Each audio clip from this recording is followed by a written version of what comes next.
इस तरह करके हमने किया, उसको 1 साल करते रहे, लेकिन मुझे समझ आई ये स्केलेबल मॉडल नहीं है कि मैं 8 घंटे काम कर रहा हूँ मेरा बन गया 40,000, मैं 16 घंटे काम करूँगा मेरा 80,000, मेरे पास घंटे खत्म हो गए, मैं ग्रो ही नहीं कर सकता। ये शॉपिफाई क्या चीज़ है? शॉपिफाई एक प्लेटफॉर्म है जिसके अंदर आप एक वेबसाइट बनाते हैं तो डाटा आपका स्टोर होता है। आपने वेबसाइट पे पिक्चर्स लगाई हैं, वीडियो लगाई है, ठीक है, उसके अंदर मल्टीपल आपने पेजेस बनाए हुए हैं, तो उसका जो डाटा पीछे स्टोर हो रहा है ना जिस हार्ड के अंदर, वो होस्टिंग के अंदर स्टोर हो रहा था। तो शॉपिफाई एक किस्म की होस्टिंग है, जो आपका नाम है वो आपका डोमेन है, ठीक है, और होस्टिंग आपकी शॉपिफाई है। सर मैं तो कहता हूँ सर जाना चाहिए, इसके अंदर सबसे ज़्यादा बेनिफिट है ना वो ले मैन बंदे के लिए जिसको चीज़ों का आइडिया नहीं है। अस्सलाम वालेकुम, welcome to Digital Sugar sir. आज की पॉडकास्ट में हमारे साथ मेहमान हैं लोकल ई कॉमर्स के चैम्पियन, जिन्होंने लोकल ई कॉमर्स के अंदर बहुत सारा काम किया और अपना नाम बनाया। हमारे साथ बैठे हैं मोहम्मद साद मुनाफ। आज उनकी तरफ चलते हैं, उनसे पूछते हैं उन्होंने अपनी जर्नी कैसे की और वो इस वक्त किस तरह काम कर रहे हैं। अस्सलाम वालेकुम। वालेकुम अस्सलाम। साद भाई कैसे हैं आप? अल्लाह का करम। आप सबसे पहले शुक्रिया आप पॉडकास्ट में तशरीफ़ लाए।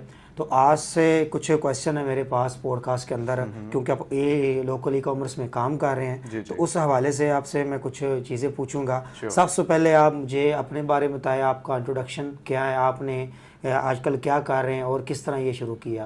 कि जो मेरी जर्नी सर स्टार्ट हुई थी, अगर मैं आपको ज़रा पास के अंदर लेके चलूँ तो मैंने किया हुआ CS। तो CS के अंदर जब कोविड आया उस वक्त मैं 3rd सेमेस्टर के अंदर आया था लाहौर लीड्स यूनिवर्सिटी के अंदर एक।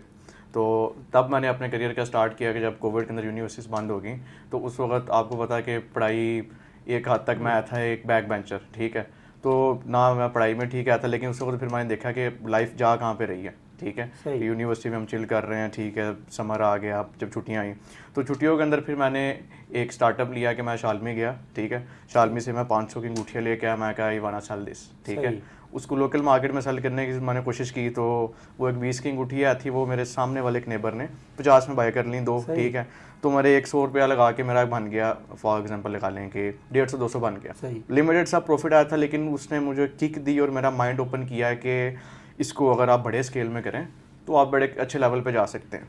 अच्छा, आपने CS किया कंप्यूटर साइंस में, उसके बाद आप शालमी गए, वहाँ पर आपने अंगूठियाँ पाई की, तो आपने इसमें थोड़ा सा सब्र नहीं किया कि मैंने एक डिग्री की है, मैं कहीं जॉब में अप्लाई करता हूँ, जॉब ढूंढता हूँ को, जो एक हमारे यहाँ एक मिथ है कि जॉब वाला बंदा अच्छा समझा जाता है कि CS करने के बाद एक आप कंप्यूटर से कनेक्टेड बंदे थे, उसके बावजूद आप शालमी में गए, एक वही बिजनेस माइंड लेकर आपने वहाँ पर अंगूठियाँ बाय करके और फिर बेचनी शुरू कर दी, तो कोई आपको बुरा नहीं फील हुआ उसमें? इसके सर ये आया था कि जो CS आया था ना वो मेरा कंप्लीट नहीं हुआ था, वो मेरा था 3rd सेमेस्टर, ठीक है, 3rd सेमेस्टर का एंड हुआ, तो ऑल दो आप कह लें कि उस वक्त बिल्कुल बंदा फ्री आया था कि उसके अंदर या तो बंदा कोई जॉब कर सकता है या कुछ भी कर सकता है, लेकिन उस वक्त मेरे पास कोई रोड मैप नहीं आया था, मुझे कोई गाइड करने वाला नहीं आया था, और मेरा आया था कि मैंने बिजनेस करना है। उस वक्त मैंने रिसेंटली एक बुक पढ़ी थी रिच डैड पुअर डैड, ठीक है, जो कि मैंने अगर अभी तक मैं देखूँ तो मैंने 5 से 6 बार पढ़ी है।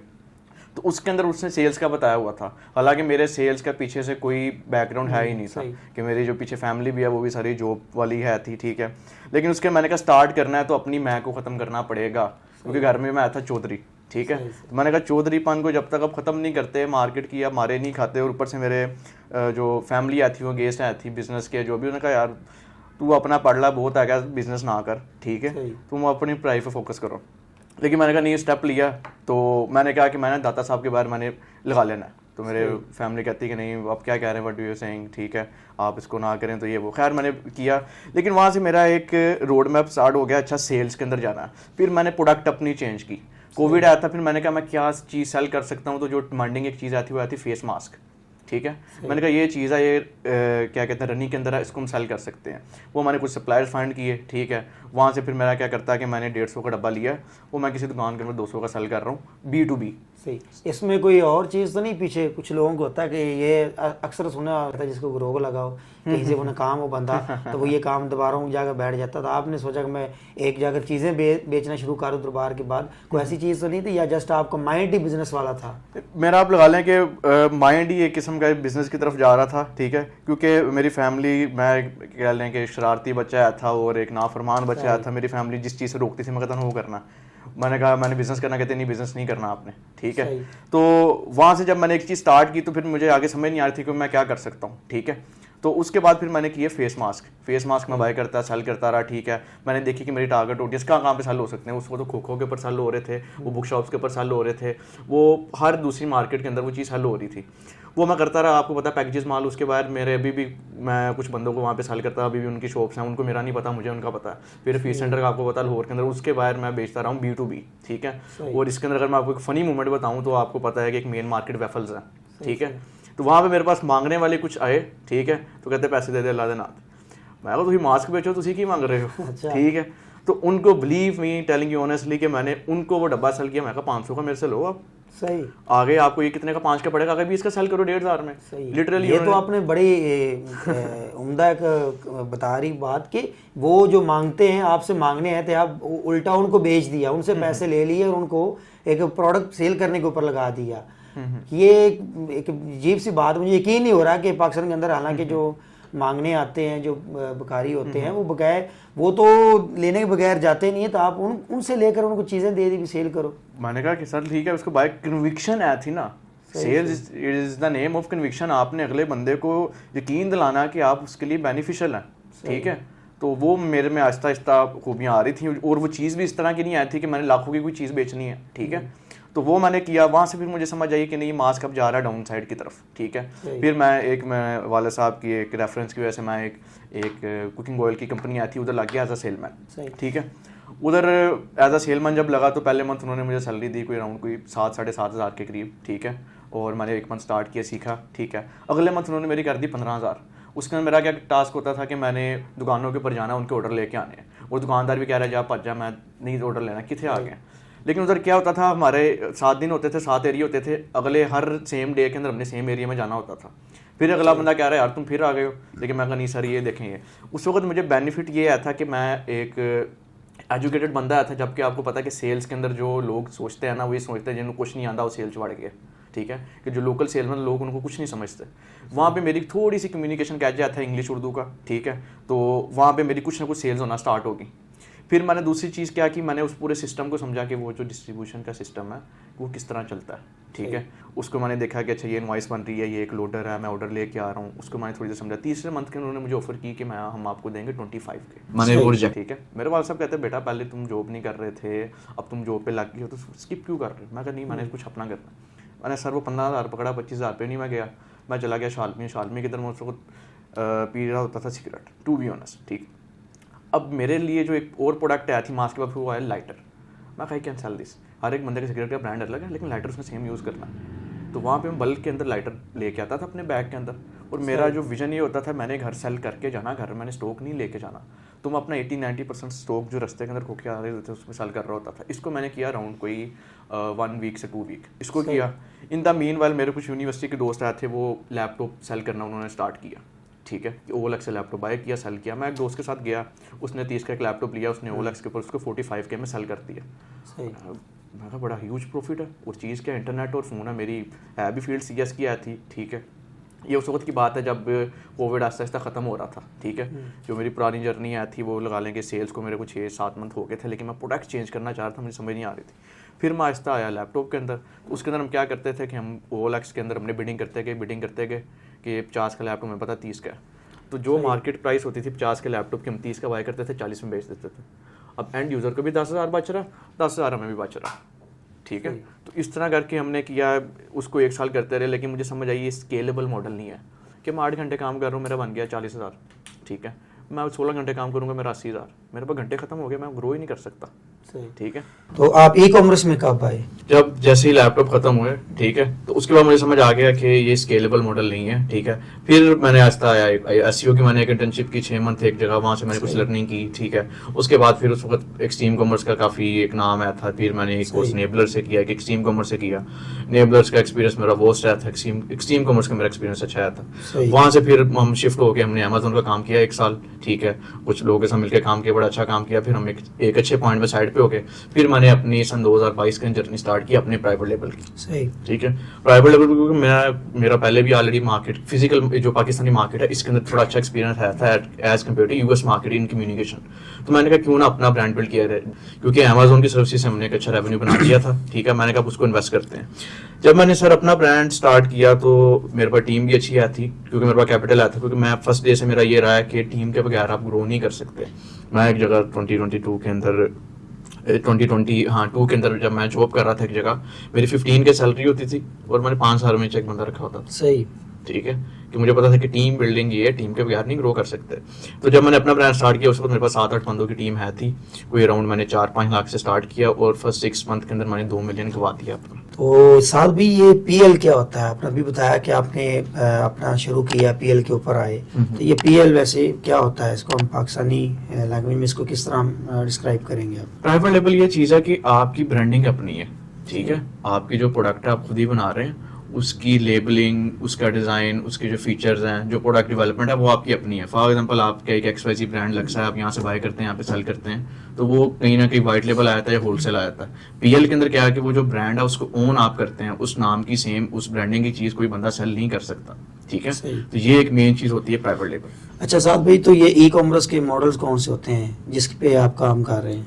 इसके सर 3 मॉडल होते हैं। सबसे बेसिक मॉडल होता है, बिगिनर के लिए होता है, वो ड्रॉप शिपिंग होता है। उसके बाद एक वाइट लेबल होता है या होलसेल, तीसरे नंबर पे आता है प्राइवेट लेबल। ड्रॉप शिपिंग के अंदर ये है कि आपने इन्वेंट्री बाय नहीं करनी, आपने एक जगह से प्रोडक्ट की तस्वीरें पकड़ी, आपने वेबसाइट बनाई, पिक्चर्स वगैरह लगा दी, ठीक है, आपने ऐड चला दी। ऐड के लिए जो क्रिएटिव है वो भी आपको ऑलरेडी ऑनलाइन इंटरनेट से मिल जाते हैं, फेसबुक ऐड लाइब्रेरी से मिल जाते हैं। आपने उसके ऊपर ऐड चलाई, आपको ऑर्डर आया, जो फिर आपको ड्रॉप शिपिंग अगर आपका होता है एक सप्लायर, तो सप्लायर ये आपके बिहाफ के ऊपर पिक पैक शिप और आगे सारी चीज़ें कर रहा होता है। ठीक है, एक मंथ के बाद पता है फॉर एग्जांपल 20 ऑर्डर आए थे, 18 रिटर्न आ गए, सॉरी 18 डिलीवर हो गए, 2 रिटर्न आ गए, तो वो 18 की पेमेंट है वो आपको देता है। उसके अंदर से आपने अपनी जो प्रोडक्ट की कॉस्ट है वो निकाल दी, ऐड की कॉस्ट निकाल दी है।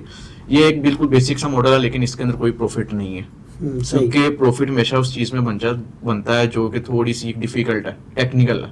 इजी वे के अंदर प्रॉफिट बनता होता तो हर एक बंदा ही बिलियनियर होता। अगला मॉडल आ जाता है होलसेल या वाइट लेबल का। हम लोग जो कर रहे होते हैं सिर्फ पीएल कर रहे होते हैं, लेकिन इसके अंदर क्या है कि आपने किसी एक ऑलरेडी प्रोडक्ट पकड़ी, चाइनीज प्रोडक्ट, ईयरबड्स पकड़ लिए, कोई भी एक किचन की ह्यूमन किचन की प्रोडक्ट पकड़ ली, उसको आपने 20-25 यूनिट्स पकड़े। होलसेल और ड्रॉप शिपिंग में ये फर्क है, होलसेल में आपने इन्वेंटरी बाय करनी है और आपने खुद ही पिक पैक शिप हर एक चीज को देखनी है। ड्रॉप शिपिंग के अंदर अगला बंदा करेगा।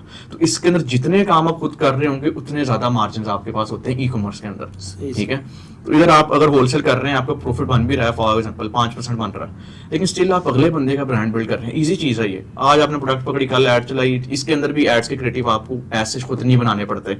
अगर आपकी प्रोडक्ट बहुत ही अच्छी चल रही है, आप बना ले तो, लेकिन उस ब्रांड की आप क्रिएटिव यूज कर सकते हैं। एग्जैक्टली, ठीक है, अगर आपके पास उसकी ऑथराइजेशन है। ठीक है, वो वाइट लेबल कुछ प्रोडक्ट है, कुछ चाइनीज है, उसकी ऑथराइजेशन लेनी नहीं है, वो हर एक बंदा बना के सेल कर रहा है। ठीक है, तीसरे नंबर पे आता है पीएल। पीएल एक पेनफुल चीज भी है और सबसे प्रॉफिटेबल चीज भी यही है, जो कि स्टार्टिंग के अंदर आपकी पेन होती है, पी काटते हैं आप, लेकिन लॉन्ग रन के अंदर इससे ज्यादा प्रॉफिटेबल ई कॉमर्स के अंदर कोई मॉडल नहीं है। ठीक है, और हम लोग कर रहे होते हैं शॉपिफाई के ऊपर। शॉपिफाई के ऊपर क्या है कि फॉर एग्जांपल अब आप पूछें कि अमेज़न है या दराज है, शॉपिफाई है, तो शॉपिफाई के अंदर आप किसी पे डिपेंडेंट नहीं है। आपकी अपनी वेबसाइट है, आपने अपनी ऐड के क्रिएटिव बनाने हैं, आपने अपनी बजट से ऐड चलानी है, आपने अपनी बजट से प्रोडक्ट ऐड करनी है या ऐड का बजट बनाना, स्केल करना है। दराज के अंदर क्या है कि आप डिपेंडेंट होते हैं किसी के, उधर आपको कम एफर्ट से सेल आती है। तो इसके अंदर अगर आप प्राइवेट लेवल कर रहे हैं, मैं ये नहीं कहता दराज ना करें, दराज करें, लेकिन दराज को आप रखें 10% पे, 15% पे। ठीक है, वो कभी भी आपकी लिस्टिंग ऊपर से नीचे कर दे, आप कुछ भी नहीं कर सकते। लेकिन शॉपिफाई पीएल के अंदर ये है कि आपके जो विनिंग एड्स क्रिएटिव चल रहे हैं वो आपको लॉन्ग रन के अंदर 4 मंथ, 6 मंथ, 8 मंथ तक इजीली सेल्स दे रहे होते हैं। अच्छा, तो पीएल के लिए हमें मिनिमम कितना इन्वेस्ट करना पड़ता है? फर्स्ट कीजिए एक कोई फ्रीलांसर है, वो इसमें आना चाह रहा है, तो उसको बेसिकली इन्वेस्टमेंट की बात होती है, तो इन्वेस्टमेंट कितनी होनी चाहिए मिनिमम और मैक्सिमम कितनी, कोई फिगर बता दें सर। इसके अंदर फिगर इस तरह से है कि आपके पास वर्किंग आवर्स कितने हैं पीएल पे काम करने के लिए।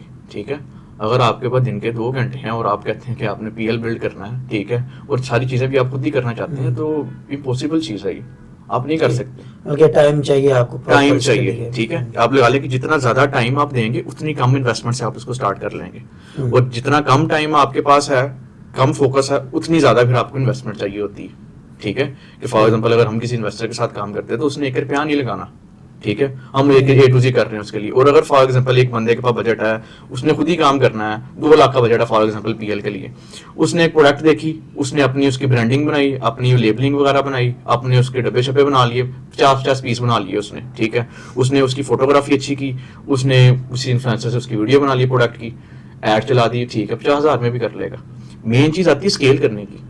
जब वो स्केल करेगा, अकेला स्केल नहीं कर सकता, फिर उसको चाहिए होगी टीम। अगर उसको बजट कम है तो फैमिली मेंबर्स को ऐड करे। ठीक है, या किसी और दोस्तों को ऐड कर ले, लेकिन वो स्टिल लॉन्ग रन के अंदर नहीं है। एट द एंड स्केलिंग के लिए उसको चाहिए टीम। अच्छा, दूसरा क्वेश्चन मेरा ये है इस पीएल के लिए कि सर्च इसमें कैसे की जाए। लाइक बाहर कंट्रीज में देखते हैं आपको बहुत सारी टूल्स मिल जाती हैं, ठीक है, वहाँ पर हम कीवर्ड्स तलाश कर सकते हैं, ट्रेंडिंग प्रोडक्ट्स देख सकते हैं। तो पाकिस्तान के अंदर लोकल ई कॉमर्स के अंदर हम किस तरह सर्च कर सकते हैं कि ट्रेंडिंग प्रोडक्ट कौन सी चल रही है जिसके ऊपर ज़्यादा पोटेंशियल, एक प्रॉफिट भी है, मार्जिन भी अच्छा है और हम जल्दी उस पर काम भी कर सकते हैं। तो इसके लिए कौन सा आप क्या मेथड यूज़ करते हैं? टूल्स तो मेरे ख्याल इधर नहीं है, तो उसके लिए क्या मेथड है जिसको यूज करके हम ट्रेंडिंग प्रोडक्ट को निकाल सकते हैं कि ये ट्रेंडिंग प्रोडक्ट है और चल सकती है? सर ये सबसे आपने इम्पोर्टेंट क्वेश्चन किया है, और यही मेन प्रॉफिट होने का, लॉस होने का, आपका ब्रांड चलेगा नहीं चलेगा, सारी कुंजी इसकी सबसे पहले प्रोडक्ट के अंदर है। आपने वो दवाई का ऐड बना दिया, प्रोडक्ट ही आपका फर्क है, आप नहीं कर सकते, ऊपर नहीं जा सकते। इसकी सर्च के लिए जो हम लोग देख रहे होते हैं, एक और चीज़ पाकिस्तान के अंदर है कि एक बट कढ़ाई बनी, छोटी बट कढ़ाई, बड़ी बट कढ़ाई, असली नकली, वो चेन स्टार्ट होगी, ठीक है। तो इसके अंदर एक बंदा एक चीज कर रहा है, वो 100 बंदे उसके अंदर चल जाते हैं, 100 का बन जाएगा। लेकिन अगर आपने सही वेल्थ बनानी है या उसको एक अच्छे लेवल पे लेके जाना, तो आप सबसे पहले देखें कि आपका किस नीच के अंदर थोड़ा सा इंटरेस्ट है, या किस नीच की आपके पास एक्सेस है। फॉर एग्जाम्पल आप बैठे हैं फैसलाबाद के अंदर, तो फैसलाबाद के अंदर अगर आप देखेंगे तो आप क्लोथिंग को देख सकते हैं, ठीक है। एक बंदा वो बैठा हुआ है, फॉर एग्जांपल मियां चन्नू बैठा है, तो वो क्लोथिंग के अंदर उस लेवल के सप्लायर इजीली फाइंड नहीं कर सकता जो बंदा फैसलाबाद में बैठ के कर सकता, ठीक है। आप आए थे सियालकोट के अंदर, तो सियालकोट के अंदर आप स्पोर्ट्स की चीजें आपके पास एक्सेसिबल हैं, इजीली हैं। मींस कहने का मकसद ये है कि वहां पे आप कोई अच्छे मार्जिन वाला सप्लायर इजीली लेके आ सकते हैं, फाइंड कर सकते हैं। और जो पीएल है, इसके अंदर आपका प्रॉफिट, या किसी भी बिजनेस के अंदर आपका प्रॉफिट बनता है परचेजिंग के ऊपर, सेलिंग के ऊपर बनता ही नहीं है। तो बाकी अब नेक्स्ट आगे प्रोडक्ट फाइंड करने के ऊपर, तो उसके अंदर ये है कि आपने मेन कीवर्ड देख लिया, कैटेगरी देख ली कि आप फॉर एग्जांपल फैसलाबाद में क्लोथिंग के अंदर भी बहुत बड़ी कैटेगरी है, उसके अंदर फिर आपने करना निश्चित मेल के अंदर जाना, फीमेल के अंदर जाना, बच्चों के अंदर जाना। आप आ गए मेल के अंदर आपने कुर्ता के अंदर जाना है, आपने पैंट्स के अंदर जाना है, आपने शर्ट्स के अंदर जाना है, आपने ट्रैक सूट्स के अंदर जाना है, आप कहते हैं ट्रैक सूट्स के अंदर जाना। तो ट्रैक सूट्स के अंदर फिर आप सर्च करते हैं फेसबुक एड्स लाइब्रेरी के ऊपर, ठीक है। एक फेसबुक ऐड लाइब्रेरी है, गूगल के ऊपर जाते हैं, लिखते हैं फेसबुक ऐड लाइब्रेरी। अगर आपका सिर्फ एक फेसबुक अकाउंट वहाँ पे लॉगिन होना चाहिए, आप क्रोम के ऊपर आपने क्लिक किया, आपने कीवर्ड लिख दिया ट्रैक सूट्स, वहाँ पे जितने बंदे ट्रैक सूट्स की ऐड लगा रहे हैं वो सारे आ जाएंगे, ठीक है। तो इसके अंदर आपने ये देखना है कि ऐड ज्यादा लोग चला रहे हो, ठीक है, और इसका मतलब उसके अंदर सेल्स अच्छी खासी है। लेकिन अगर आपने बहुत हैवी पोटेंशियल वाली प्रोडक्ट पकड़नी है, ठीक है, तो उसके अंदर ये है कि कम लोग ऐड चला रहे हो, इतने ज्यादा नहीं, ठीक है, लेकिन उनके व्यूज बहुत ज्यादा हों, कि कम बंदे बैठे हैं लेकिन वो तबाह के ऐड चला रहे हैं, उनकी जो ऐड के व्यूज हैं, ये लाइक्स हैं, वो बहुत ज्यादा है, ठीक है। उसके अंदर आप एक देख लेते हैं कि आपको एक ब्रांड मिल गया XYZ, एक क्लोथिंग का ब्रांड, आप जानना चाहते हैं कि सेल्स कितनी है उसकी। उसका जो एक तरीका आप लगा सकते हैं वो ये है कि आप उनकी वेबसाइट के ऊपर गए, आपने एक प्रोडक्ट ऐड टू कार्ट किया, ठीक है, बाय नहीं किया, 24 घंटे बाद फिर आप उस वेबसाइट पे गए, फिर आपने एक प्रोडक्ट ऐड टू कार्ट किया, आपने देख लेना कल के दिन में कौन सा ऑर्डर नंबर आया था, आज कौन सा ऑर्डर नंबर है, ठीक है, उससे पता चल जाता है कितने ऑर्डर है। उसके अंदर उसके टोटल वेबसाइट का पता लगेगा। आप प्रोडक्ट का किस तरह आइडिया लगा सकते हैं, ये कि जो उसकी प्रोडक्ट्स होम पेज के ऊपर लगी हुई है ना, आप वहां से उसका आइडिया लगा सकते हैं कि ये इसकी एक ट्रेंडिंग प्रोडक्ट्स हैं, ये इसके ऊपर सेल्स आ रही हैं, वहां से आपको प्रोडक्ट्स मिल गई। फिर अगला काम है आपने फिर उसके सप्लायर्स फाइंड किए, सप्लायर्स के अंदर आपने देखे क्वालिटी अच्छी है और मार्जिन अच्छे हैं, ये दो चीजें चाहिए। सही। इसके अंदर कंपटीशन भी बहुत होता है। आप अगर कोई ट्रेंडिंग प्रोडक्ट के ऊपर जाते हैं तो ऑलरेडी बड़े लोग काम कर रहे होते हैं, तो फिर उनको बीट करने के लिए क्या स्ट्रेटजी है, उसके अंदर क्या किस तरह की मार्केटिंग होनी चाहिए, उसके ऊपर आपकी क्या टिप्स हैं? उसके अंदर सर आपने देखना है यूनिक सेलिंग पॉइंट। आप एक मार्कल बेच रहे हैं, मैं मार्कल बेच रहा हूँ, आप 500 का बेच रहे हैं, मैं 500 का बेच रहा हूँ, आपने 450 कर दिया, मैं 400 कर दूंगा, ठीक है, ठीक है। अनटिल के एक तो सबसे पहली चीज अगर पीएल है ना, तो पीएल के अंदर आपके डिजाइन अलग है, मेरे अलग है, ठीक है। आप भी मार्कर बेच रहे हैं, मैं भी मार्कर बेच रहा हूँ, लेकिन आपका मोल्ड अलग है, ठीक है, उसके पकड़ने की ग्रिप और बाकी सारी चीजें मेरी अलग है। तो मैंने देखना है कि जो मार्केट के अंदर जो कंपाइटर जो वैल्यू दे रहे हैं, मैंने उससे ज्यादा वैल्यू देनी है और उससे कम प्राइस के अंदर। अब दूसरा क्वेश्चन आता है कि आप किस मार्केट को टारगेट करें, लोअर मिडिल क्लास को, मिडिल क्लास को, लीड क्लास को, ठीक है। मेजोरिटी पाकिस्तान के अंदर है middle class, lower middle class के पास पैसा नहीं है, लीड क्लास वैसी चूजी है, ठीक है, लेकिन जो मिडिल क्लास है ना, उसको एलीट क्लास वाली वाइब के अंदर कम पैसों के अंदर एक अच्छी क्वालिटी की चीज चाहिए, ठीक है। ये उसने आईफोन ले लेना, उसने एयरबड जानवर नहीं लेने, ठीक है।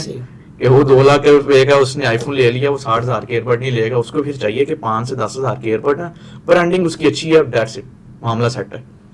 तो इसके अंदर एक तो आपने इस तरह देखना है कि आप वैल्यू ज्यादा दे रहे हो, कि आपके for example comparator track suit बेच रहा है 2,000 रुपए के अंदर, ठीक है, फॉर एग्जाम्पल आप कहेंगे हम बेच रहे हैं 1790 में, एक हद तक आप, और दूसरी चीज ये कि 1790 में बेच रहे हैं, डिलीवरी ज्यादा फ्री दे रहे हैं, एक एक्स्ट्रा प्रोडक्ट ऐड करके दे रहे हैं उसको, ठीक है, या उसको रिटर्निंग बनाने के लिए आप एक्स्ट्रा उसको डिस्काउंट कोड दे रहे हैं, ठीक है, या आपकी प्रोडक्ट ही बहुत यूनिक है कि उसका मटेरियल अलग है, आपका मटेरियल अलग है, आपने किसी ना किसी तरीके के अंदर अपने कंपेटिटर्स को बीट करना है यूनिक सेलिंग पॉइंट के अंदर, वो जितने ज्यादा आपके होंगे। आपके कहने का मतलब है कि मिडिल लाइन को हम टारगेट करें, क्योंकि सारी बात है वो ये चीज़ों को उनकी बाइंग पावर भी अच्छी होती है, लोअर में जाते हैं तो सारी बात है उनके पास ऑनलाइन की पावर नहीं होती, और लीड की तरफ जाते हैं तो जाहिर बात है वो अपने खुद पहले वो ब्रांड के साथ चल रहे होते हैं, तो बहुत सारी चीज़ें। अच्छा, नेक्स्ट मेरा क्वेश्चन ये है कि एक से मार्जिन क्या रखना चाहिए पीएल के ऊपर? एक बंदे ने काम शुरू किया स्टार्टअप, तो उसका जो प्रॉफिट मार्जिन वो कितना होना चाहिए?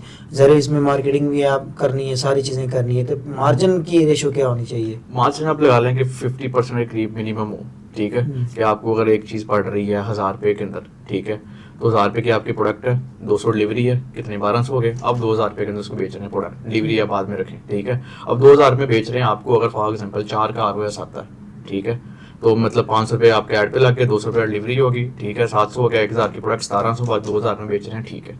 स्टार्टिंग के अंदर आप जब products he come, units come by कर रहे होंगे, आपके मार्जिन होंगे ये।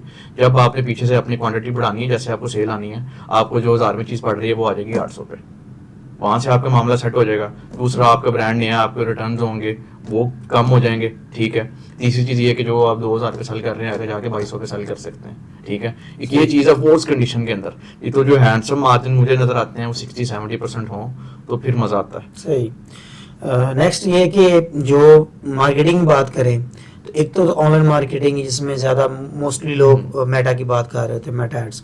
इसके अलावा कौन सी ऐसी मतलब की है जिसके ऊपर हम चलकर अपने ब्रांड को ब्रांडिंग कर सकते हैं? किस तरह के कौन से तरीके हैं और मार्केटिंग के मेटा के अलावा, फेसबुक एड्स के अलावा, इसके अलावा और कौन से हैं जिससे के ब्रांड को बिल्ड कर सकते हैं? इसके अलावा मेन तो हम एड्स ला के सेल ले रहे होते हैं मेटा के ऊपर, मैक्सिमम लोग चलाते हैं 90%। उसके साथ हम कर सकते हैं टिकटॉक एड्स को, ठीक है। पहले टिकटॉक एड्स की बड़ी एक लगा लेंगे अजीब सी ऑडियंस है थी पाकिस्तान में, लेकिन अब जो मैच्योर बंदे हैं वो भी टिकटॉक के ऊपर आ गए हैं, ठीक है। तो ऑडियंस उसकी कुछ पहले से बेटर हो रही है। एक टिकटॉक को देख सकते हैं, दूसरा गूगल एड्स को देख सकते हैं, ठीक है। वहाँ पे आपका कॉस्ट पर परचेज थोड़ा सा ज़्यादा भी है ना, आपका वो बहुत अच्छा है, इंटेंट बंदे का बहुत क्लियर है, कन्वर्जन रेट बहुत अच्छा है, और with the passage of time वो नीचे आता है कि इसको देख सकते हैं। दूसरा, अगर आपकी कैटेगरी से रिलेटेड स्नैपचैट की ऑडियंस है आप उसको टारगेट कर सकते हैं, एक ये है। और दूसरा, अगर आपने सिर्फ सेल ही करना, फिर आप फिजिकल मार्केट की तरफ भी आ सकते हैं। अगर आपका ब्रांड है तो आप ऑनलाइन बेच रहे हैं, इन्वेंट्री की आपके पास टेंशन नहीं है, तो आप क्यों ना आप जो आपके डिपार्टमेंटल स्टोर्स हैं उसके अंदर जाएं, उसके अंदर रखें, कोई मसला नहीं है। इधर आपने ऑनलाइन के अंदर स्टोर बना लिया, डिजाइनिंग देखनी, सो चीज़ें देखनी है, उधर आपने अपने सेल्स की टीम बिठा लेनी है। अगर आपके पास खुद नहीं आप जा सकते, टाइम नहीं है, नहीं तो खुद जाएं, आप वहाँ से ऑर्डर लें, उनको कहें कि हमारी प्रोडक्ट यहाँ से रख लें।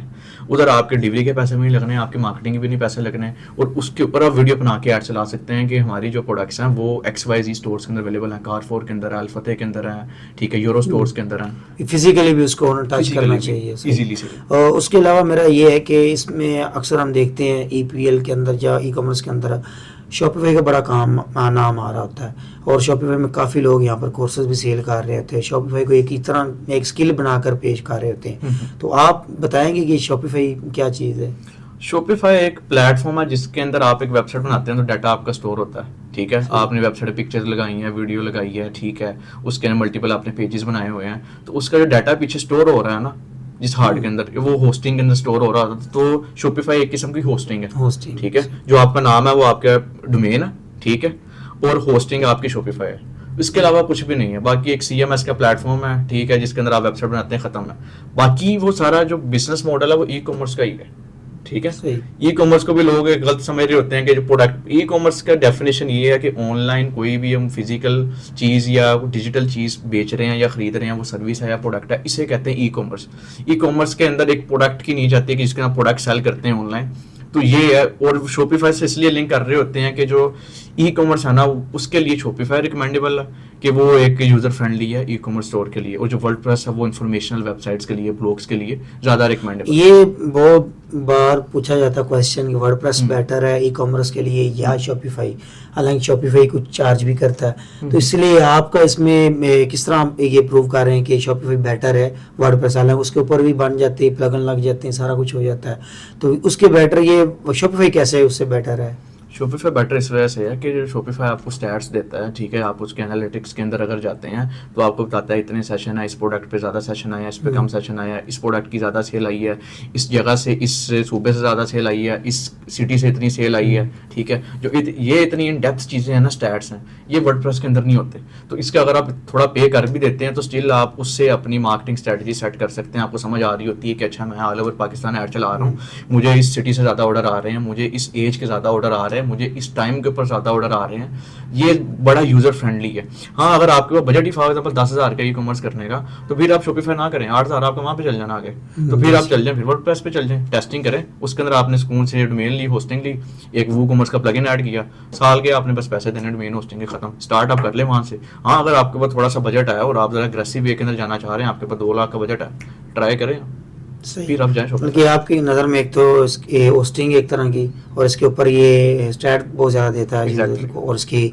स्पीड भी अच्छी होती है। बिल्कुल। तो दूसरी मेरा क्वेश्चन है कि पाकिस्तान में सबसे बड़ा इशू आता है, जितने भी पीएल के अंदर, ई कॉमर्स के अंदर लोग काम कर रहे हैं, वो ये कोरियर वाले बड़ा इशूज़ करते हैं। तो आपकी नज़र में पाकिस्तान में कौन सी इसका सोल्यूशन क्या है जो आपको सबसे ज़्यादा यूज़र का रिटर्न रेट बहुत ज़्यादा आ रहा होता है, उसके पीछे अगर मोस्टली ये हम पढ़ रहे होते हैं कि कोरियर वालों की वजह से इशू बन रहा होता है, तो आप भी इसमें काम कर रहे हैं, तो आपके नज़दीक इसकी क्या टिप्स है, इससे कैसे बचा जाए? इससे सर बचने के लिए सबसे पहली चीज़ है कि बाहर अगर कोई यूएस मार्केट के अंदर अगर आप करते हैं ना, तो कस्टमर ने पहले पेमेंट करनी है, मामला सुकून है। इधर क्या है कि इधर कस्टमर भी अब्यूजिव है, पहले सेलर होता है, सेलर आप ठीक है लेकिन कस्टमर है, तो इसके अंदर आप तो पहले करें कंफर्मेशन कॉल। जो शॉपिफाई की सेल है वो आपकी जेन्युइन सेल नहीं है, शायद जेन्युइन सेल आपकी वो है जो डिलीवर हो रही है, ठीक है।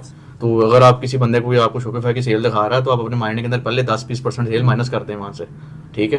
तो एन एवरेज जो पाकिस्तान, ये अक्सर देखा कि वो स्क्रीनशॉट दिखा कर ना कोर्स सेल कर रहे हैं, इतने हज़ार की या इतने मिलियन की सेल हुई है, तो उसके ऊपर बहुत सारे लोग उनके कोर्सेज बाय भी करते हैं, तो बहुत सारा एक तरह के एक मंजन सेलर तरह चल रहा होता है। तो ये वो लोग पीछे चीज़ें नहीं देखते कि इसके पीछे चल क्या रहा है, कितनी कॉस्टिंग है, मार्केटिंग के ऊपर क्या चीज़ें हैं। तो सही, तो इसके बेहतर ये कि आप उसके पूरी टीम रखें जो आप कंफर्म करे कॉल्स और आपको कस्टमर से टच हो, ठीक है।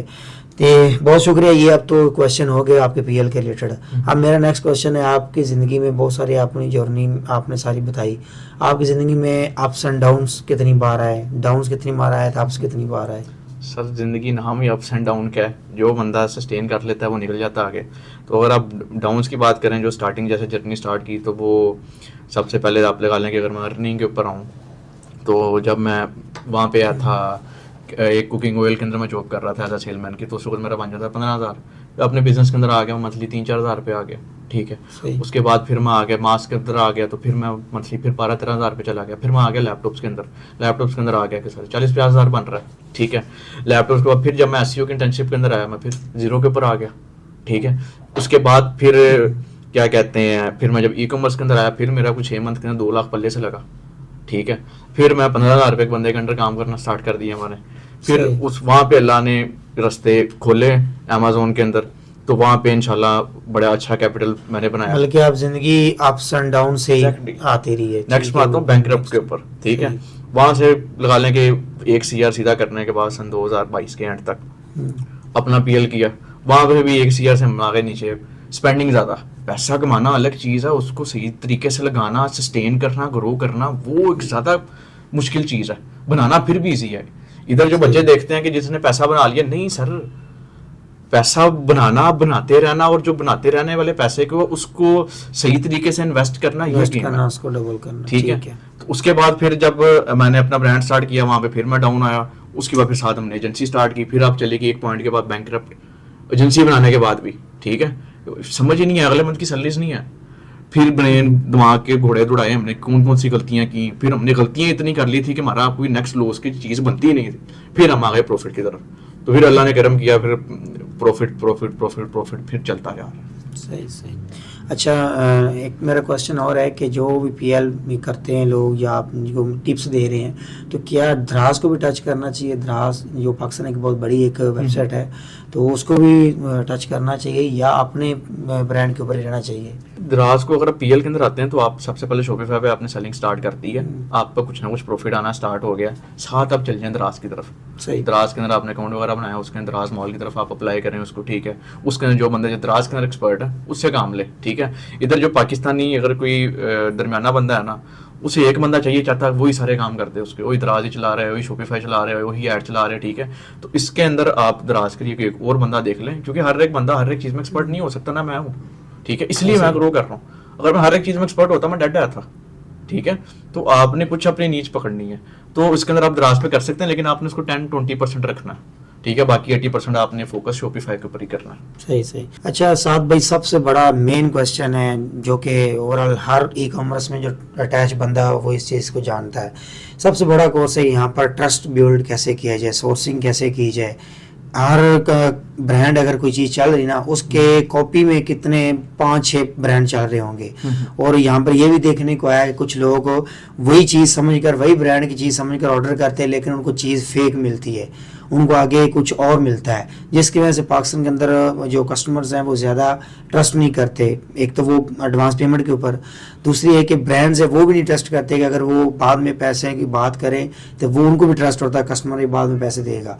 इस चीज़ को हम कैसे सॉल्व कर सकते हैं कि एक ब्रांड के कॉपी ब्रांड्स उसकी वही की चीज़ें 5 ब्रांड और सेल कर रहे हैं और भेजते कुछ और हैं, तो इसको कैसे हम ख़त्म कर सकते हैं और कस्टमर का जो ट्रस्ट बिल्ड कर सकते हैं, उनको वो इस चीज़ के अंदर ला सकते हैं?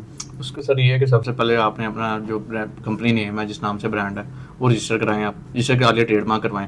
उसके बाद फिर आप उसके ऊपर लॉ सूट कर सकते हैं कि भाई सेम मेरी ब्रांडिंग के साथ प्रोडक्ट बेच रहा है। एक चीज़, दूसरी चीज़ ये है कि ये भी थोड़ा लंबा है, ठीक है। अगर बहुत अग्रेसिव वे के अंदर हो रहा है, आपकी बड़ी अच्छी मार्केट के अंदर वैल्यू है, तो फिर तो आप इसकी तरफ जाएं, आप कोई अक्सर हमने ये देखा है कुछ हो जाता है, किसी चीज़ गलत चली गई है, तो जब वो टीसीएस वालों के पास, किसी भी क्वेरी वालों के पास जाते हैं, तो वो कहते हैं हम इसमें कुछ नहीं कर सकते, हमारे पे कोई पॉलिसी नहीं है, इसको हम ब्लॉक कर दें या इसको इससे चीज़ें ना लें या इससे वापस रिफंड लें। तो ये आपके ख्याल में देखें, जब आप एक दायरे क्वेरियर वाले वो ही नहीं आपसे बात कर रहे हैं कि हम चीज़ को सेलर को ब्लॉक करते हैं, जो ये बंदा चीज़ें सेल कर रहा है, एक ब्रांड का नेम लेकर 2 नंबर चीज़ें भेज रहा है, तो इसके ऊपर ये इस तरह के इश्यूज हैं, हम इनको कैसे इनको ख़त्म कर सकते हैं, इनको किस तरह हम इसको हैंडल कर सकते हैं? सबसे पहले चीज़ तो सर मैं कहता हूँ कि आपको मुबारक हो कि अगर कोई बंदा इस तरह कर रहा है, मीन्स कि आपको वो कुछ समझता है और आपके ब्रांड की इतनी वैल्यू हो, ठीक है। दूसरी चीज़ ये है कि इसको ख़त्म करने की एक और चीज़ है कि फेसबुक को आप कहते हैं कि ये मेरा जेन्युइन बिजनेस है, ठीक है, ये मेरी उसके डॉक्यूमेंट्स हैं बिजनेस के, ये बंदा मेरी ऐड चला रहा है, मेरी ब्रांड की चीज़ें सेल कर रहा है, रिस्ट्रिक्ट करें। वो वेरीफाई करता है 24 घंटे के अंदर, उसको अगर यकीन होता है उससे बात करते हैं, उसको यकीन दिला देते हैं, वो उसका अकाउंट उड़ा देता है, उसके ऐड अकाउंट उड़ा देगा। कि अगर मेरा XYZ का ब्रांड है, आपने सेम ब्रांड से आपने वो ऐड अकाउंट बना लिया, आपने लैंडिंग पेज बना लिया, आप मेरे क्रिएटिव चला रहे हैं, उधर उड़ा देगा, मैं आपको उड़वा दूंगा, मैं कहूँगा सर ये मेरी चीज़ सेल कर रहा है, ठीक है। क्योंकि फेसबुक को पता है कि भाई मैं इतनी स्पेंडिंग कर रहा हूँ इस ब्रांड नेम के ऊपर और इतनी देर से करी जा रहा हूँ, बंदा कल को है जुमा हफ्ता हुआ है और वो चीज़ कर रहा है और इस बंदे के पास डॉक्यूमेंट्स है, मेन चीज़ आती है डॉक्यूमेंट्स, ठीक है। फेसबुक प्रॉपर आपको डॉक्यूमेंट्स पढ़ता, रीड करता है, तो वहां से एक चीज बच सकते हैं। दूसरी चीज आप लॉयर के ऊपर आ सकते हैं, लॉयर से आपने जो भी कानूनी एक्शन करवाना, पहली चीज ये है कि आप चुप करके उसको इनबॉक्स करें कि उस्ताद मैं तुम्हें फाड़ लेना है, फिर ना कहीं, ठीक है। एक बार पहले उसको कहें, जो काम बंदे ना समझ जाते हैं बहुत ज्यादा, फिर आप फेसबुक से करें, दूसरी फिर लॉयर के ऊपर, लॉयर की चीज़ आगे वो डेड हो गया, बंदा खत्म। सही। अच्छा, एक क्वेश्चन और है कि ये अभी देखिए मौसम आ रहा है जो कि हॉट क्वेश्चन है माना जाता है कम्युनिटी के अंदर, आप ज़हरी बात है ई कॉमर्स के अटैच है, तो ई कॉमर्स के अंदर जैसे पहले हम सनी अली के ऊपर चीज़ें सुनी है, हमने सारी चीज़ें उनको हैंडल किया है, हाफिज़ अहमद के ऊपर सुनी है, अब एक इवेंट वाला मौसम आ रहा है जिसको कहते हैं कि दिसंबर नवंबर एक पाकिस्तान के अंदर इवेंट का मौसम होता है जहाँ पर इवेंट्स होते हैं। तो आपकी नज़र में ये इवेंट्स कैसे हैं, इनके अंदर ऊपर जाना चाहिए, लर्निंग कैसी होती है, या इनको हमें रिफ्यूज़ करना चाहिए, इन चीज़ों पर नहीं जाना चाहिए? सर मैं तो कहता हूँ सर जाना चाहिए। इसके अंदर सबसे ज़्यादा बेनिफिट है ना वो लेमैन बंदे के लिए, जिसको चीज़ों का आइडिया नहीं है, ठीक है। एक बंदा यूनिवर्सिटी के अंदर पढ़ता है, उसका 3रा सेमेस्टर है, 5वां 7वां सेमेस्टर है, वो लोगों को देख रहा होता है, उन्हें फ्रीलांसर तो इन्हें बना ले, उन्हें बिजनेस करके इन्हें बना ले, तो वो बंदा अगर जाता है, ठीक है, उसके लिए सबसे वो ज़्यादा बेनिफिट है। लेकिन वो बंदे जाते हैं, वो अपनी मस्तियों के अंदर घूम घुमा के फिर वापस आ जाते हैं, ठीक है। एक तो उनके लिए बेनिफिशियल है, जो दूसरा जो बिजनेसमैन है उसके कनेक्शन है, जो बंदा समझता है ना कि मैं एक लेवल तक पहुंच गया हूँ, मेरे से ऊपर कोई बंदा ही नहीं है, तो वो तो सबसे पहली चीज़ मैं कहता हूँ डेड है ना, वो मेंटली डेड हो गया, वो बंदा नहीं ग्रो कर सकता। आप उधर जाते हो, आपके कनेक्शन बनते हैं। जो अगर एक अच्छा बिजनेसमैन है उसको क्यों जाना चाहिए, एक उसको क्लाइंट्स मिल सकते हैं, दूसरी चीज़ वो जूनियर को सिखा सकता है कोई ना कोई चीज़, ठीक है। तीसरी चीज़ ये है कि नेटवर्किंग है, ये नेटवर्किंग जो आपका नेटवर्क है वही आपकी नेटवर्थ है। मैंने भी सर जो चीज़ अचीव की है या कर रहा हूँ, मैं एजेंसी चला रहा हूँ, तो सारी गेम सेट नेटवर्क की है। आज हम पॉडकास्ट भी कर रहे हैं, वो भी एक नेटवर्क का पार्ट है, ठीक है।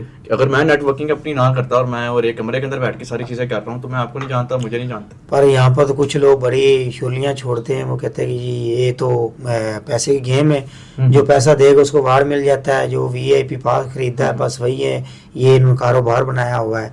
तो बहुत सारे इवेंट्स के ऊपर ये तनकीद भी होती है, क्रिटिसाइड किया जाता है। तो मैं आपसे ये पूछना चाह रहा हूँ कि अगर आप ई कॉमर्स में हैं, तो ई कॉमर्स में सबसे ज़्यादा लोग इवेंट्स के ऊपर जाते हैं इसीलिए कि ई कॉमर्स के परस्पेक्टिव से जाते हैं कि हम कोई बिज़नेस शुरू करेंगे, स्टार्टअप लेंगे, हमें इन्वेस्टर मिल सकता है। तो आपको एक तो ये नेवली जो फ्रीलांसर है, यंग्स हैं, न्यूबीज़ हैं, उनको क्या पैगाम देंगे ई कॉमर्स के हवाले से, जो अभी ई कॉमर्स की फील्ड में आ रहे हैं और कुछ करना चाहते हैं, उनको आपकी तरफ से क्या पैगाम? मेरी तरफ से ये है कि सबसे पहले तो भाई वो ऑनलाइन लर्निंग करें, ठीक है। और अगर इवेंट से भी उनको इन्वेस्टर मिल सकता है, लेकिन तरीका आना चाहिए ना, ठीक है। वो तरीके अगर आप इवेंट से कुछ भी कर सकते हैं। ये अगर जो बंदा काम का है, शिकरा बंदा है, ठीक है, सनी अली की जो बात है, जो शिकरा है, ठीक है, वो किसी कोने के अंदर गार में जाके बैठ जाएगा, लोग खुद ही उसके पास आ रहे होंगे, ठीक है ना। कि आप खुद खाना अपने पास रखो, बिल्लियाँ आपके पास आएंगी, ठीक है, बिल्ली के पीछे खाना लेके भागोगे वो दूर भाग रही होगी। एक चीज़ ये, दूसरी चीज़ जो बिगिनर्स हैं उनको मेरी ये रिकमेंडेशन है, कोई पेड कोर्स करने की कोई ज़रूरत नहीं है, ठीक है। चुप करके ऑनलाइन यूट्यूब से सीखें आप, फिर किसी एजेंसी के अंदर करें इंटर्नशिप, ठीक है। इंटर्नशिप 6 महीने की करें। अब वो एक बंदा है ना जो बिगिनर है, वो 6 महीने की अनपेड इंटर्नशिप करने के लिए रेडी नहीं है। हम पल्ले से पैसे दे के चीज़ें सीखते रहे हैं, ठीक है, और स्टिल उसके बाद भी हमारी चीज़ें बड़ी मुश्किल से जाके सेट हो रही थी। अब इधर अगर कोई बंदा उनको ऑप्शन देता है कि सर फ्री के अंदर इंटर्नशिप आ जाए 6 मंथ, वो कहते हैं नहीं यार नहीं, क्या दोगे। तो पैसा हमेशा उस बंदे का बनता है जो पैसे के पीछे भागता नहीं है, ठीक है। रॉबर्ट कियोसाकी की अगर जो मैंने बुक पढ़ी है, उसके अंदर एक चीज़ है थी कि जब एक अमीर बाप होता है एक बंदे का और गरीब बाप होता है, ठीक है, उसे काम कराता है, वो उसको पैसे नहीं देता, ठीक है। वो कहता है कि ये बड़ा जालिम बंदा है कि मुझे पैसे क्यों नहीं दे रहा ये। तो एडनर बताता है कि बेटा जब मैं आपको पैसे दूंगा आपका दिमाग चल रहा होगा एज एम्प्लॉय, ठीक है। जब मैं आपको पैसे नहीं दूंगा आपका दिमाग खुद ही चलेगा कि मैंने जनरेट करना है पैसा, ठीक है। तो वो कहते हैं कि पहले दिन मेरे अंदर भी गलती आई थी कि जब हमने भी काम स्टार्ट किया, हमने कहा पहले दिन से ही पैसा आना चाहिए, वो हमने भी रगड़ा खाया उसका। तो एक न्यू जो फ्रीलांसर है, जो न्यू बंदे को ये है कि पहले भाई काम सीख ले, किसी उस्ताद के नीचे सीख ले, ठीक है। उस्ताद मिलना काम का सबसे बड़ी चीज़ ये है, उस्ताद मिलना। मुझे एक उस्ताद मिला था, ठीक है, उसका नाम हमास है, ठीक है, अभी मैं उसकी इज़्ज़त करता हूँ, ठीक है, मेरा सीनियर है। मैंने जो चीज़ें उससे 1 साल में सीख ली, मैंने पूरी ज़िंदगी में नहीं सीखी, ठीक है। उसने मुझे क्यों सिखाई कि मैंने सर अपना आप उसको दे दिया, ठीक है। इधर बंदे उस्ताद की इज्जत भी नहीं करते, उनको उस्ताद मिलता भी नहीं है, फिर वो कहते हैं कि मैंने 9 to 5 आया, इंटर्नशिप भी कर रहा बंदा, 9 to 5 आया, सारी ये चीज़ करके चला गया, ख़त्म। इस तरह नहीं है। अगर आपको काम का बंदा मिल गया, उसको आपने अच्छी वैल्यू दे दी है, वो बंदा पता नहीं आपको कहाँ से उठा के कहाँ पे ले जाएगा। कि मैं हिसाब लगाएं कि अगर मैं आपको एक छोटी सी एग्जांपल दूं, जिस बंदे के साथ मैं 15,000 रुपये 20,000 रुपये पर मंथ पे आया था, उसी बंदे के साथ मैंने 1 मिलियन पर मंथ का बनाया, और ये स्टार्ट होने के तीसरे चौथे मंथ बनाया। इसके अंदर सारा करम अल्लाह का है, ठीक है। लेकिन अल्लाह के बाद भी मेन ये है कि मुझे पता था कि उस्ताद है, उस्ताद को टाइम देना, उसकी बात माननी है। पहले दिन नहीं बताया था, ठीक है। अगर मैं पहले दिन नहीं होता कि नहीं उस्ताद मैं पहले 50,000 बना रहा सी, मैंने 50 ही चाहिए, मैंने 60 चाहिए, 70 चाहिए, नहीं। जब आपको पता है कि उस बंदे का विजन अच्छा है, चल जाओ उसके साथ। 6 महीने नहीं पैसा बनता, साल नहीं बनता, लेकिन ये देखो कि आप पर मंथ कोई चीज़ सीख रहे हो। अगर आपने 1 मंथ 2 मंथ चीज़ नहीं सीखी, उस्ताद फर्क है। अगर आपने कोई ना कोई चीज़ सीख रहे हो तो उसके वो पैसा बना के देगी आपको। तो साद भाई, आप ज़ाहिर बात है ई कॉमर्स के अंदर है कि आप चैंपियन के तौर पर जाने जाते हैं, तो आपका कोई केस स्टडी, कोई चैनल जहाँ से कोई फ्रीलांसर है जो ई कॉमर्स में जाना चाह रहे हैं, लोकल ई कॉमर्स करना चाह रहे हैं, तो वो आपसे कैसे कनेक्ट हो सकते हैं और किस तरह वो आपसे ये चीज़ें सीख सकते हैं? किसी को हेल्प की ज़रूरत हो तो किस तरह आप तक पहुँच सकते हैं? उसके अंदर ये है कि एक तो मेरा यूट्यूब पे चैनल है, ठीक है, उसके मैंने ऑलरेडी एक फ्री कोर्स डाला हुआ है शॉपिफाई प्राइवेट लेबल का, ठीक है।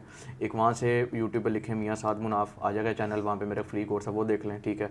दूसरा ये है कि एक मेरा फेसबुक पे ग्रुप है ई कॉम विद साद के नाम से, ठीक है, वो उसको ज्वाइन करें। उसके अंदर जो उनकी क्यूरीज है क्वेश्चन पूछें, 100 क्वेश्चन पूछे वहाँ से उनको गाइडेंस मिले। बहुत शुक्रिया साद भाई, अल्लाह you so ताला much. आपको कामयाब करे। और बहुत अच्छा लगा आपसे मिलकर, आपकी चीज़ें सुनकर, हमने बड़ा कुछ सीखा। तो नाजरीन, ये थे साद भाई जो कि लोकल ई कॉमर्स के अंदर चैम्पियन माने जाते हैं। तो इनके साथ आज पॉडकास्ट ही हमारी अल्हम्दुलिल्लाह बहुत सारी चीज़ें सीखी और इंशाल्लाह आप तक भी ये चीज़ें पहुँचेंगी। आपको कोई क्वेश्चन हो, आपने कुछ भी पूछना हो तो आप इन तक कनेक्ट कर सकते हैं, इन तक जा सकते हैं। तो इंशाल्लाह हम मिलेंगे नेक्स्ट एपिसोड में किसी नए गेस्ट के साथ।